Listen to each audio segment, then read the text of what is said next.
yeroo mana barumsaa sadarkaa lammaffaa baradhu jaalallee baay'ee na jaalatu jaalallee anis isa jaaladhu nan qaba. Jaalalli inni anaaf qabu oo'aadha. Baay'ees na jaalata. Inumayyuu keessa darbee kan laphee koo keessa jiru nafa kootiinis mul'achuu qaba jedhee fuula koo maqaa koo hundumaa ana tumachuudhaan yookiin taatuu laphee isaarratti harkoota isaatirratti godhachuudhaan jaalala anaaf qabu ammam akkanaa dhiiguu danda'u ammam bara baraan laphee isaa keessattis dhaqna isaa keessattis na qabachuu akka danda'u kan ittiin mul'isu godha ture. Keessumayyuu darbeet maatii isaa bira na fuudhee dhaqee jaalallee kooti kanan gara fuulduraatti ishii fuudhu jedhee wal barsiise. Maatiin isaas warra baay'ee baratanii fi warra waan hunda xinxaalanii yaadan waan ta'eef na affeeranii miira oo'aa fi fuula bareedaadhaan erga na simatanii booda erga wal jaalattanii hin naqqabdu. Amma qalbii keessanitti deebi'aa barnoota keessan xumuraa erga eebbifamtanii xumurtanii booda deettii keessan nutuu isinitti argisiisa nuun jedhan. Nus tasgabboofnee gorsa isaanis fudhannee taa'uu eegalle. Barnoonni koo sun ittuma fufe. Innillee itti fufe. Abbaan koo abbaa qabeenyaa warshaalee gurguddaa qabu nama baay'ee hojii isaatirratti xiyyeeffatee deemu waan ta'eef jaalala koo kana yookiin furmaan ani gurbaa kana wajjin qabu isan beeksisne. Maatii koo obboloota koo malee maatiin gurguddaan hin barre. Abbaa koo biratti mucaan miskiinni maatii biraa harka isaa qullaa dhufe tokko eegumsaan qaxara. Eegumsaan ba'aa baachuudhaan abbaa koo bifa garagaraatiin gargaaruu eegale. Abbaan koo gaafa qalbii isaa argu manaajaroota biratti akka ba'aa baachuudhaan ergama adda addaa ergamuudhaan akka isaan gargaaru biratti guddise. Mucaan ammas hojii isaatiin cimaa, hojii isaatiin beekamaa dhufe. Baay'ee nama amala qabeessa, qalbii qabeessa waan ta'eef inumayyuu ergamaa bira darbee manaajara biratti akka guddatu taasise. Mucaanis erga takka mataa seensifatee raawwatee booda namoota manaajaroota hojjettoota tokko akka amanamuu hin taane godhee akka abbaan koo isaan ari'atu yookiin keessummeessuu dhiisu taasise.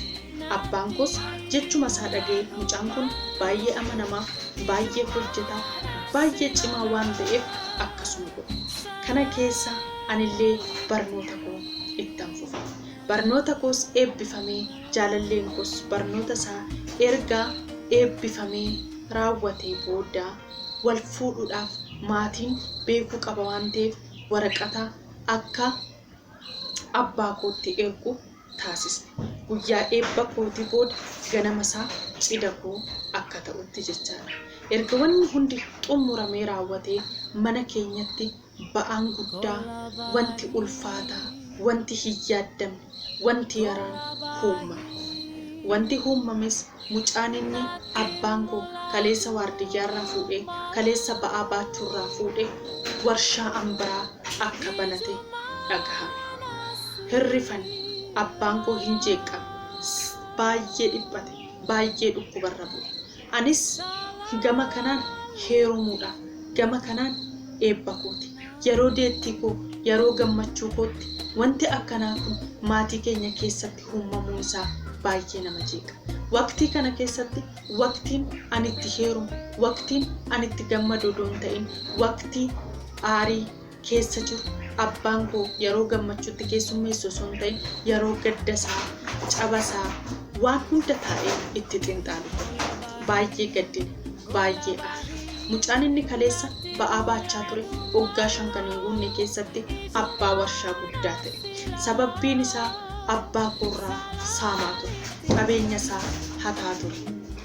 Abbaan koo dhaqee gaafa isa bira dhaqee maalassi godhe, maal si balleesseen, waanan ba'aarraa si fuudheefi, waanan waardiyyummaarraa si fuudheefi kan qabeenya koo saamtee hojjettoota koo amanamaa na ariisistee kana na goote gaafa jedhee itti ani hoomaan goone warshaan keessanuyyuu ergan ani dhufee milkaa'ina argate anis hojjedhee dafqee kanan godheen maatii koorraa lafa gurguree maasaa gurguree kanan ijaarradhe jedha.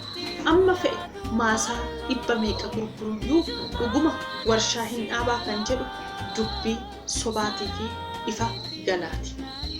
Hoomaa gochuu hin dandeenye. Abbaa koo baay'ee jeeqame. Garuu mucaan akkuma isa kaleessa abbaa koo kabajaa turetti akkuma kaleessa ergamaaf turetti gaafa inni waajjira isaa dhaqu akkasumatti abbaa koo keessummeessee ture. Amma keessa darbee gaafa abbaan koo dubbatu amma waan jedhu dhabutti jecha erga achii galee odoo aaraa jiru jaarsoleen gidduu seenanii dhiisi. Warri jaarsolee gurbaa bira dhaqanii namtichi kun yoo si abaare qabeenyi kee kun qabeenya kee hin ta'u dhalchitu siif hin guddatu wanti ati qabatte hundi eebban argatu. Kanaafuu jaarsa kana araarfachuu furuunfachuu qabdaa jedhanii. Mucaanis baay'ee haxxee waan ta'eef haala kamiinii kanan araarfadhu jennaan itti firoomii soddaa ta'eef mucayyoo isaanis fuudhii jedhanii. Kutaan ittaan itti fufa. Subscribe, share, like gochuu hin dagatinaa jecha turtii gaarii.